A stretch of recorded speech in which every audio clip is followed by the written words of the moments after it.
মহাকাশ এক অসীম শূন্যতা, যেখানে সাধারণ পদার্থবিদ্যার নিয়মগুলো এক অন্য রূপ নেয়। এই অনন্ত নক্ষত্রমণ্ডলীতে মানুষ যখন প্রথম পা রাখল, তখন তা ছিল মানব সভ্যতার সবচেয়ে বড় লাফ। কিন্তু আজকের সায়েন্স টকের পর্বে আমরা ফিরে যাব এমন এক ঐতিহাসিক সন্ধিক্ষণে, যখন এই অসীম শূন্যতায় প্রথমবার উচ্চারিত হয়েছিল ভারতের নাম। ঠিক বলেছেন, সময়টা ১৯৮৪ সাল। স্নায়ুযুদ্ধ বা কোল্ড ওয়ারের সেই উত্তাল যুগে মহাকাশ গবেষণায় সোভিয়েত ইউনিয়ন এবং আমেরিকার মধ্যে চলছে তীব্র প্রতিযোগিতা। ঠিক সেই সময় ভারত এমন এক পদক্ষেপ নেয় যা শুধু আমাদের বিজ্ঞান গবেষণার মোড়ই ঘুরিয়ে দেয়নি, বরং মহাকাশ কূটনীতিতেও এক নতুন অধ্যায়ের সূচনা করেছিল। আর এই ঐতিহাসিক অধ্যায়ের নায়ক ছিলেন উইং কমান্ডার রাকেশ শর্মা। রাকেশ শর্মার গল্পটা কিন্তু রকেট লঞ্চপ্যাড থেকে শুরু হয়নি। শুরু হয়েছিল মাটি থেকে হাজার হাজার ফুট ওপরে যুদ্ধবিমানের ককপিটে। ১৯৪৯ সালে পাটিয়ালায় জন্ম নেওয়া রাকেশ মাত্র ২১ বছর বয়সে ভারতীয় বিমান বাহিনীতে IAF-এ যোগ দেন। তিনি ছিলেন একজন দুর্ধর্ষ ফাইটার পাইলট এবং পরবর্তীতে একজন টেস্ট পাইলট।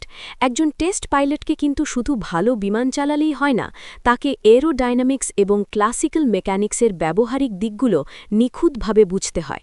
বিমানের লিমিট টেস্ট করার সময় শরীরের ওপর যে তীব্র ফোর্স কাজ করে, তা সহ্য করার জন্য অসাধারণ শারীরিক এবং মানসিক দৃঢ়তা প্রয়োজন। তার এই ক্ষমতাই তাকে ১৯৭১ সালের যুদ্ধে ২১টি সফল মিশন সম্পন্ন করতে সাহায্য করেছিল। আর এই চরম সহনশীলতাই তাকে ইসরোর রাডারে নিয়ে আসে। ৮০-র দশকের শুরুতে সোভিয়েত ইউনিয়নের ইন্টারকসমস প্রোগ্রামের অধীনে একটি যৌথ মহাকাশ অভিযানের প্রস্তাব আসে। এই ইন্টারকসমস প্রোগ্রামটি আন্তর্জাতিক সম্পর্কের দৃষ্টিকোণ থেকে অত্যন্ত তাৎপর্যপূর্ণ ছিল। সোভিয়েত ইউনিয়ন তাদের মিত্র দেশগুলোর সাথে মহাকাশ গবেষণার জ্ঞান ভাগ করে নিচ্ছিল।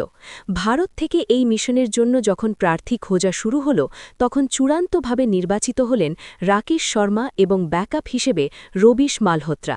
শুরু হল তাদের মস্কোর স্টার সিটিতে এক কঠিন প্রশিক্ষণ। এই প্রশিক্ষণ সাধারণ কোনো শারীরিক কসরত ছিল না, তাই তো? একদমই না। মহাকাশের শূন্য মাধ্যাকর্ষণ বা মাইক্রোগ্র্যাভিটিতে মানব শরীর কিভাবে প্রতিক্রিয়া করে, তার জন্য তাদের প্রস্তুত হতে হয়েছিল। দিনের পর দিন আইসোলেশন চেম্বারে কাটানো, সেন্ট্রিফিউজ মেশিনে চরম অ্যাক্সেলারেশন বা ত্বরণ সহ্য করা, যাতে রকেট উৎক্ষেপণের সময় প্রবল চাপে জ্ঞান না হারান। এর পাশাপাশি স্পেসক্রাফটের জটিল মেকানিজম বুঝতে অনর্গল রাশিয়ান ভাষাও শিখতে হয়েছিল তাদের। এরপর এলো সেই অবিস্মরণীয় দিন, ৩রা এপ্রিল ১৯৮৪। কাজাকিস্তানের বাইকুনুর কসমোড্রোম। লঞ্চ প্যাডে প্রস্তুত সোয়ুজ T-11। রাকেশ শর্মার সাথে রয়েছেন দুজন রাশিয়ান কসমোনট, ইউরি মালিশেভ এবং গেনাদি স্ত্রেকালভ। রকেটের ইঞ্জিন যখন জ্বলে উঠল, তখন লক্ষ লক্ষ পাউন্ড থ্রাস্ট বা ধাক্কা তৈরি হল। পৃথিবীর মুক্তিবেগ বা এসকেপ ভেলোসিটি পেরিয়ে মহাকাশে প্রবেশ করা পদার্থবিদ্যার এক আশ্চর্য প্রয়োগ। মাত্র কয়েক মিনিটের মধ্যে তারা পৃথিবীর বায়ুমণ্ডল ছাড়িয়ে পৌঁছে গেলেন লো আর্থ অরবিটে। তাদের গন্তব্য ছিল সোভিয়েত স্পেস স্টেশন স্যালিউট 7। মহাকাশের ডকিং করা, অরবিটাল ডকিং, কতটা জটিল প্রক্রিয়া! এটি অত্যন্ত নিখুঁত গাণিতিক হিসেবের ব্যাপার। স্পেস স্টেশনটি তখন ঘণ্টায় প্রায় ২৮,০০০ কিলোমিটার বেগে পৃথিবীকে প্রদক্ষিণ করছে। সেই একই গতিতে একই অরবিটাল প্লেনে গিয়ে মহাকাশযানটিকে স্টেশনের সাথে জুড়তে হয়। সামান্য কয়েক ইঞ্চির ভুলও মারাত্মক বিপর্যয় ডেকে আনতে পারত, কিন্তু তারা সফলভাবে ডকিং সম্পন্ন করেন।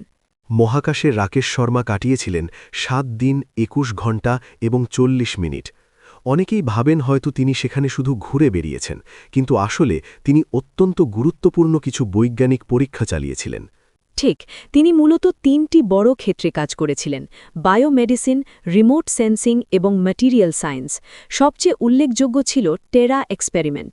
রাকেশ শর্মা মহাকাশ থেকে মাল্টি স্পেকট্রাল ক্যামেরার সাহায্যে ভারতের ভূখণ্ডের ছবি তুলেছিলেন।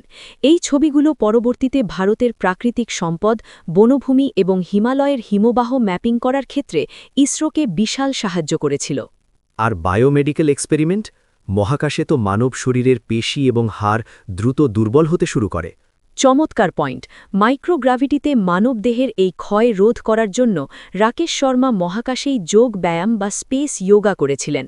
তিনি বিশেষ একটি হার্নেস ব্যবহার করে নিজেকে আটকে রেখে জিরো গ্র্যাভিটিতে যোগাসন করেন, যা মহাকাশ চিকিৎসা বিজ্ঞানে এক নতুন ডেটাবেস তৈরি করেছিল।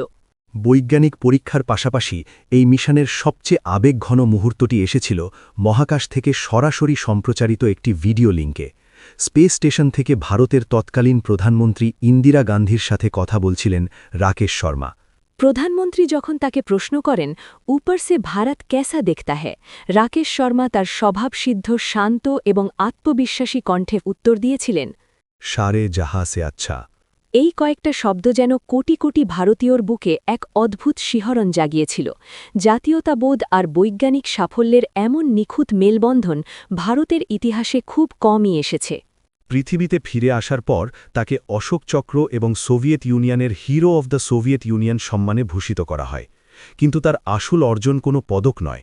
তিনি দেখিয়েছিলেন যে কঠোর অধ্যাবসায় এবং বিজ্ঞান মনস্কতা থাকলে ভারতীয়রাও অসীমের সীমানা ছুঁতে পারে।